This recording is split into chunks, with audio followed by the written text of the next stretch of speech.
Man, I freaking love Banless Season. Free content. But yeah, today I will be trying to figure out what are the top 10 best decks of the upcoming format, including Darkwing Blast, but not Magnificent Mavens. So in other words, I'm not going to be talking about Ishizu Tearlaments. Anyways, before this video starts, make sure you like and subscribe. Check me out Twitch and Instagram. Let's try to get this video to 1,000 likes. Now let's get right into it. So in the number 10 position, I have Eldritch, a trap deck that never ceases to amaze me. It's funny because this deck never really gets any better over time, but in theory it kind of does because the other decks get worse, and because of that, Eldritch actually becomes better because the other... It's okay, look, it's hard to explain, but whatever, you probably get the point. And with Red Reboot getting banned, you have less to worry about with Eldritch. But again, there's like no new Eldritch trap cards or anything, so it's not like the deck was directly getting better, you know what I'm saying? But yeah, if you go first and you have Skill Drain, Rivalry, Ghost and Match, Tikaboo, etc., Merry Christmas, you probably win the game. Anyways, in number 9 position, I have Flunderies, and then number 8, I have Exorcister, two very similar decks, even though they're not really similar. However, one thing that they have in common is that they both play D-Shifter. So Flunderies is really annoying because if you can successfully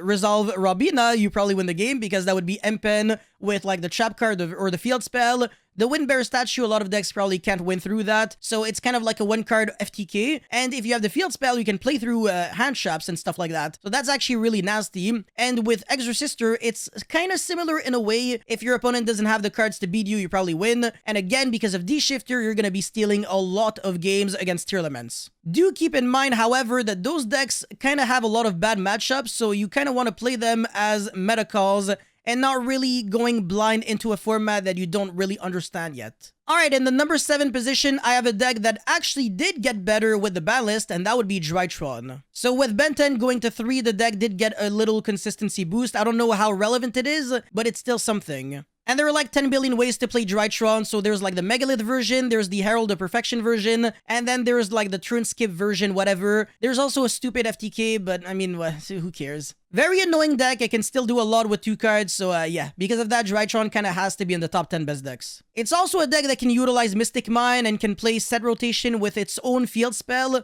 to out Mystic Mine, so that's something that you really have to keep into consideration. In the number 6 position, I have a deck that is technically extremely good, but it has one major flaw, and because of that, I can't really put it any higher on the list, and that would be Adagnister Mathmech.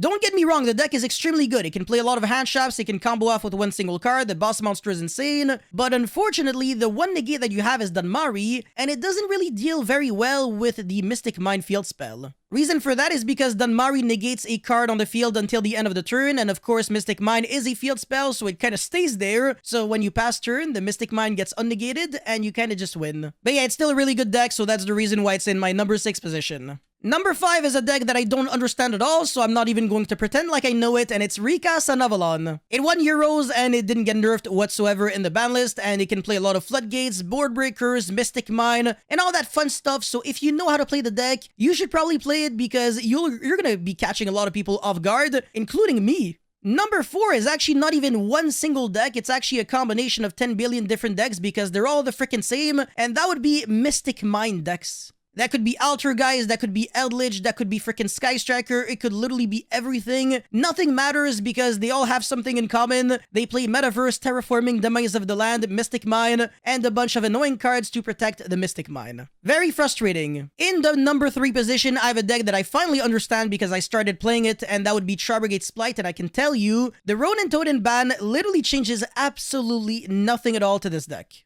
If anything, this deck got better because the Splight Sprint, the new Link 2 monster, really boosted this deck, and you can easily combo through hand traps because even if your Gigantic Splight gets negated, it doesn't matter, you can still make Splight Elf and then revive back your kid, banish 2 BBWs from the grave, summon whatever, and then get your Revolt Search, and you can make so many interruptions through hand traps. This deck is really scary if piloted correctly. In the number 2 position, I have another Sprite variant, and this time it would be Runic Sprite, not Pure or Evil Twin. I don't even think Evil Twin Sprite is that good anymore. But yeah, Runic Sprite is actually really nasty because the spell cards just do so much, man. You can actually destroy like spell and trap, so you don't really have to care about Mystic Mine. You can destroy monsters, you can negate monsters, you can search cards. The field spell is insane because you can draw a bunch of cards. The deck allows you to do so much. However, you do have to skip your next battle phase whenever you use one of the Runic spell cards. And of course, you can summon the Huggin, which can protect literally any of your cards, and it's a level 2, so you can get your Splight engine going with the Huggin. And last but definitely not least, the number one best deck of the upcoming format is Danger Tier Elements. I think everybody saw that coming a mile away. Yes, I admit the deck did lose the Fairy Tail Snow. However, if you weren't playing the Punk Engine, you don't really have to care about Needle Fiber and Chaos Ruler. As a matter of fact, it's actually a good thing for you that you no longer have to care about those cards. And another thing about Danger Tier Elements is that it's actually going to be getting a lot more support in Darkwing Blast thanks to the Scream, the continuous spell card that can search a trap card when it's sent to the graveyard, and also the Tier Elements Lulu Caros, which finally fixes the issue of losing to Nibiru. And you can still Eradicator people, so you don't really have to care that much about Mystic Mine. You can play down a Miscus to banish the Mystic Mine. You can do a lot if you understand how to deck build this deck correctly. You're probably going to be winning most of your games. But yeah, that's pretty much it for this top 10 best decks video. Let me know your thoughts about this format in the comment section below. As always, don't forget to like and subscribe, and I'll see you guys very soon. Peace.